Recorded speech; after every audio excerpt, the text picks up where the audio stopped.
Good afternoon, ladies and gentlemen. You'll excuse the fact that I'm out of breath, but about 10 or 15 minutes ago, a tragic thing, from all indications at this point, has happened in the city of Dallas. Let me quote to you this.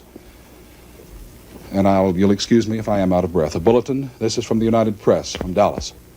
President Kennedy and Governor John Connally have been cut down by assassins' bullets in downtown Dallas. The president, his limp body carried in the arms of his wife Jacqueline, has rushed to Parkland Hospital. And if you'll excuse me if I give some directions and we talk about what we're going to do here for the next few minutes, but Bobby, let's tape this, if you please, particularly the interview with the eyewitness people. We're doing this. May I have your name, please, sir? Bill Newman. And this is Mrs. Newman? Yes, sir. And this is? James Clayton. James, and this is? Billy. Billy, tell me what you saw and what you felt. What happened to you? We just come from Love Field after seeing the president and the first lady, and we were just in front of the triple underpass on Elm Street, and we were at the edge of the curve,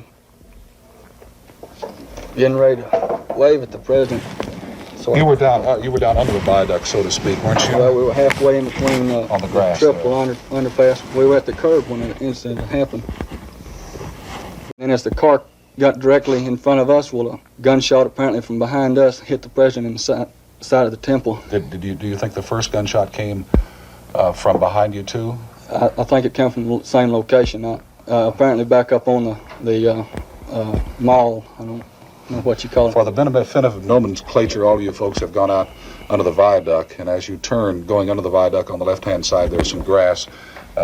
Do you think the shot came from up on top of the viaduct toward the president? Is that correct? Yes, sir. Not on the viaduct itself, but up on top of the hill, the little mound of ground there, the garden. How far away would you say that is from where the president was? A couple of 300 yards, something like that? Well, I have no idea because I didn't see where the gunshot come from. We were looking directly at the president when he was hit, and he was more or less directly in front of us. And were you in the line of fire? I remember vividly whenever I walked over and looked over the banister there and saw across the street that you were down on the ground so that to keep out of the line of fire. What was the first thought that struck your mind?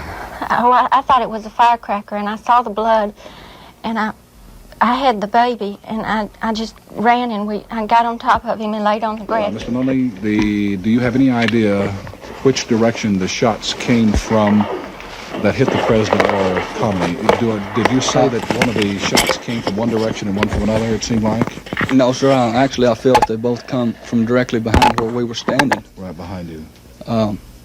The president, it looked like he was looking in that direction. I don't know whether he was hit first. Apparently he wasn't. It looked like he jumped up in his seat, and when he jumped up, well, he was shot directly in the head.